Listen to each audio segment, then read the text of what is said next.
Днес продължаваме да разглеждаме моите записки по книгата на Алекс Хормози "Оферти за 100 милиона". Това е американски бизнесмен, изключително интересен. Аз съм Тери Димитрова, създател съм на Аха Бизнес Клуб, а днес разглеждаме втората част от моите записки.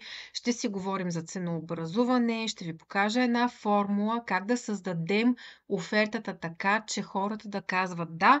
Ако сте пропуснали първата част от видеото, ще го намерите в нашия YouTube канал.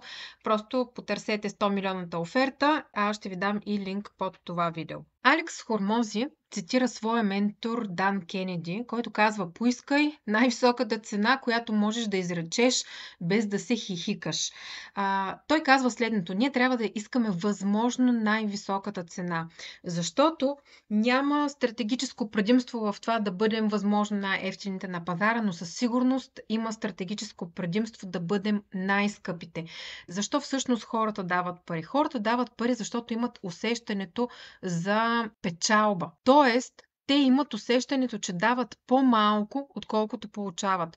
И ако вземем ето това уравнение, единственото нещо, което трябва да направим, за да имаме възможно най-високата си цена, вдигаме цената, но това означава, че и ние трябва да вдигнем това, което хората получават. Иначе няма да се получи това усещане за печалба на клиента. Алекс Хормози разказва следната история. Казва, баща му се обажда един ден и казва: "Видях, че снимката от твоето събитие, обаче на тази снимка имаше сигурно 1000 клиента, а ти казваш, нали, че те ти плащат по 42 000 на година." И питат: "Това легално ли е изобщо? Нещо нелегално ли правиш?" Алекс Хормози му казва: "Виж сега, искам да те питам следното. Да речем, че аз ще ти дам 239 000 долара. Съгласен ли си, ако аз ти дам тези пари, ти от тях да ми дадеш 42 000?" И баща му започва да го разпитва: "Добре, ама предварително ли трябва да ти ги дам?"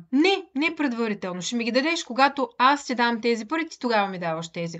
"Добре, ама ще трябва ли нещо много трудно да правя?" И той казва: Не, практически ще трябва да работиш 15 часа на седмица. Това е, което трябва да направиш." И бащата казва: Нали, при това положение много ясно, че ще искам да ти дам 42 000.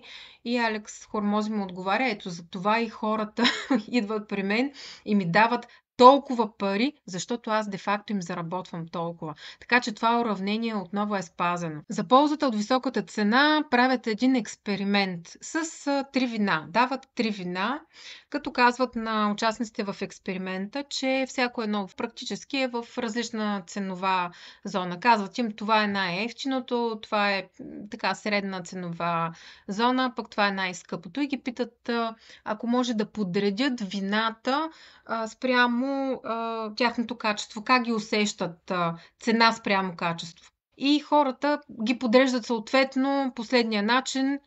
Най-лошото е с най-ниската цена, средното е със средната цена, с високата цена е най-доброто вино. Описват, нали, вкусовите качества. Това, което обаче хората, участници в експеримента, не знаят, че те през цялото време са пили едно и също вино.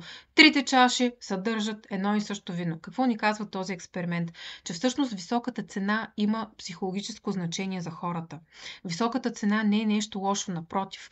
В момента, в който хората получат висока цена, те започват да се чувстват по-доволни от това, което получават.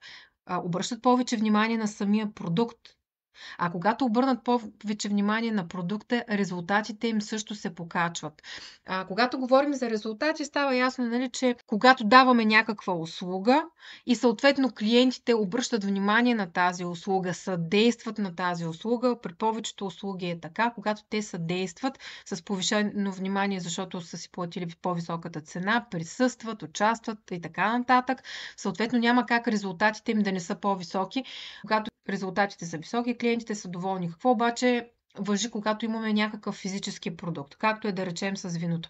Абсолютно същото. Включително и това, че когато човек си купи физически продукт и плати твърде малко и след това го затвори в някой шкаф и не го използва. Това са коментари от мен, между другото, не са от Алекс Хормози. Когато човек го затвори в някой шкаф и не го използва, няма как да имаме доволност на клиента, няма как клиента в крайна сметка да оцени това, което е получил. Много хора обаче имат да се преборят с усещане от сорта на това са мръсни пари, не получавам ли твърде много, не е ли твърде нечестно. И Алекс Хормози казват, не си спестявайте труда. Има хора, които казват, не може ли без да правя това, не може ли без да правя онова, не може ли така с по-малко усилие да си обслужвам продукта. Той казва следното, напротив, ако тръгнеш да си спестяваш усилията, ти ще си спестиш и успеха. Когато работиш много, ти ставаш все по-добър, имаш все по-добри резултати, ставаш все по-успешен. И той казва, когато вечерно време се погледнеш в огледалото и си сам и никой няма около тебе, трябва да се чувстваш толкова уверен, колкото по всяко друго време, когато имаш публика. Има и нещо друго. Когато тръгваме да си качваме цената, имаме понякога огризения, че не е честно, че практически не ми струва толкова много да дам този продукт, да дам тази услуга, защо да вдигам цената при положение, че на мен разхода ми и на пари, на време не е толкова голям. Някак си не е честно да искам толкова много пари, ако за мен е толкова лесно да дам тази услуга или този продукт. Само че стойността, която получава клиента, не е същото като нашия разход. Ако ние спазим ето тази формула и цената, субективно погледнато за клиента, е по-ниска, отколкото това, което той получава като стойност, всички са щастливи. Клиента е щастлив, защото получава повече, отколкото дава. И ние сме щастливи, защото в бизнеса, в крайна сметка, нашата цел не е да работим на хаос, а да работим, за да получим нещо на среща си. Имайте предвид и следното. Когато човек тръгне да работи на ниска цена, се получава един затворен цикъл. Работим на ниска цена, даваме много, започваме да се уморяваме, започваме да разваляме качеството, да нямаме желание да работим и в крайна сметка един такъв бизнес модел не работи. Сега да видим как ще успеем да създадем по-висока стойност за клиента. Ясно стана, че цената я вдигаме, обаче когато вдигаме цената, стойността за клиента, това, което клиента си мисли, че получава, трябва да бъде още по-високо, за да може да бъде доволен, нали? Да сме спазили това уравнение. Формулата на Алекс Хормози е следната. Това, което клиента иска, т.е. резултата, който той цели, по това дали клиента си мисли, че ще успее да получи резултата, за който плаща и който цели, дали ще му отнеме много време и дали ще му бъде много трудно, когато спазим всички тези условия и направим така, че да, клиента да получи това, което иска с инструмента, който ние му даваме, да има усещането, че ще успее да го получи след като ни плати парите, когато има усещането, че цялото това нещо няма да му отнеме много време и няма да му бъде много трудно, ето тогава ние повдигаме стойността за клиента. Само че тук има и една уловка и тя е следната. Клиентът трябва да усети, че ще получи това, което иска. Наистина ще успее, че няма да му отнеме много време, че няма да му бъде много трудно. И тук акцента е върху това какво клиента усеща. Няма абсолютно никакво значение, ако ние му даваме обективно най-доброто, но клиента не го усеща. И обратно, ако клиента усеща, че всичко там е наред, че получава супер много, той ще бъде съгласен и за него това ще бъде една висока стойност. Значи ние търсим субективния фактор, клиента какво си мисли, а не това, което ние си мислим. И когато търсим решения за това как да повдигнем горните параметри, де-факто ето тук отгоре, трябва клиента да има усещането за повече, а тук отдолу клиента трябва да има усещането за по-малко. Когато работим върху тези параметри, ги нагласиме спрямо нашата оферта, ние искаме да направим следното. Ние не искаме да търсим логични решения, защото ако логичното решение вече съществуваше, ние щяхме да сме го видели някъде. То вече щеше да работи. Това, което търсим, са психологически решения. И тук получаваме два много готини, много ясни примера от Алекс Хормози. В Лондон, в метрото, е имало много високо недоволство на хората от това, че трябва да чакат. Ето това е елемента време. Логичното решение би било да се направят по-бързи влакове, нали, да има по-бързи скорости и съответно хората да не трябва да чакат много по време на пътуването, за да стигнат от точка А до Б. Но това, което са направили от лондонското метро, е супер просто. Те са направили една карта с точки за всяка една спирка и освен това са показали колко време има да чака човек и това субективно повлияло на хората хората да бъдат по-доволни и да усещат, че всъщност не чакат толкова дълго. Същото е и с асансьорите. Вместо да направят по-бързи асансьори, те са сложили огледала, за да може субективно времето да минава по-бързо, докато човек се оглежда в огледалото в асансьора, вместо да се погрижат де-факто пътуването в асансьора да бъде по-кратко. И сега да разгледаме тази формула отблизо. Виждате формулата, това е горния ред, това е долния ред. Всеки един компонент да видим какво означава, какво всъщност иска клиента. Това е целта, която клиента преследва и иска да си получи. Хубаво е да видим какво всъщност се крие за това, което иска, защото понякога хората посочват една цел, а реално нещо друго се крие за нея. Това е единият аспект, да видим какво всъщност иска клиента. Другият аспект е, че когато предлагаме решения, според това, което обяснява Алекс Хормози, клиента ще предпочете това решение, което му повдига статуса. Той дава за пример игра на голф. Продава някакви стикове за голф. И рекламата му гласи следното: с този стик за голф ударът ти ще стане съседи колко си там по-дълъг и по-силен и твоите партньори в голфа един вид ще се изядат от яд, като видят дългия ти удар. Ето това е едно повдигане на статуса. Значи ти сред другите ще важиш за по-умел, другите ще се дивят над тебе. И независимо какво желание ние всъщност преследваме, винаги можем да намерим някакъв елемент на повдигане на статуса пред другите. Независимо дали търсим да сме по-красиви, да сме по-богати, да сме по-ценени и така нататък, обръщаме внимание на статуса. Другото, което е много силен фактор, това е дали клиента си мисли, че успее. Хората плащат за сигурност.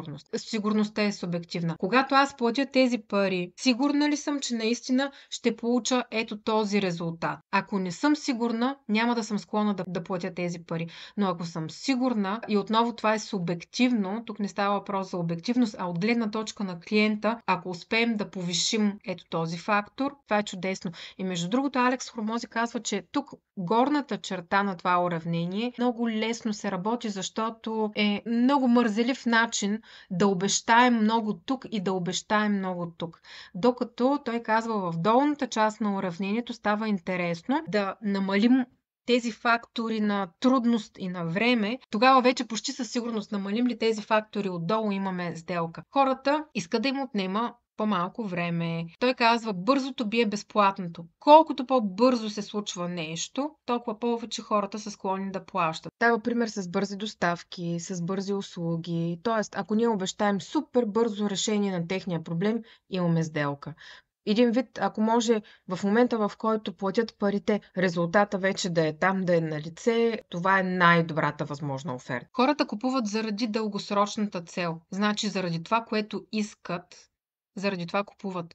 Но ние като бизнеси трябва да намерим и такива мини-мини краткосрочни цели, които клиентите да могат да усещат като успех. Защото ако един човек по пътя, по който върви заедно с нас към дългосрочната си цел, има такива малки усещания за успех, е много по-вероятно той да продължи пътя и в крайна сметка да се достигне до крайната цел. Затова той казва, бъдете креативни, когато измисляте ето такива краткосрочни цели. Дава пример веднага с отслабване. За да отслабнеш, нали, това няма да стане от днес за утре. Плащам парите за фитнеса и на другия ден съм отслабнала. Не става така. Обаче, ако ние измислим ето такива междинни малки цели, за да може човек да бъде доволен, той в крайна сметка ще бъде генерално доволен, за да си постигне целта. И ако успеем, нали, да изкомуникираме цялото това нещо, колко кратко време практически ще мине, докато постигнем първата си междинна цел, ето това е изкуството. И последния фактор, много ли ще е трудно? Всеки иска вълшебното хапче. Ако трябва да сравняваме, хапчета за отслабване се продават много по-лесно от фитнес. Защо? Защото едното иска някакво усилие от страна на клиента, а другото абсолютно никакво. Не става въпрос за това дали света трябва да бъде устроен така или не, но просто повечето клиенти функционират точно по този начин и ние трябва да сме наясно. Хората искат колкото се може по-лесно, колкото се може по-малко да бъдат ангажирани. Ако може някой да го направи вместо тях, това е за тях идеалният вариант. И пак повтарям, това струва много пари. Защото цялата тази формула в съвкупност, тя ни дава стойността, която клиента смята, че получава. Ако ние успеем да задоволим тази формула, съответно имаме възможността да вдигнем цената много. И с това приключи втората част от моите видеа за книгата на Алекс Хормози „100 милионната оферта“. В следващата част ще разгледаме как де-факто в практиката построяваме една такава уникална оферта, като използваме формулата, за която ви разказах току-що. Не забравяйте, ако ви е харесало това видео, да ни ударите един лайк, да натиснете бутон на subscribe и камбанката, за да може да получавате нашите нотификации. Аз съм Тери Димитрова от House of Light, създател на Бизнес Клуб. Надявам се да се видим в следващата трета част от тази поредица.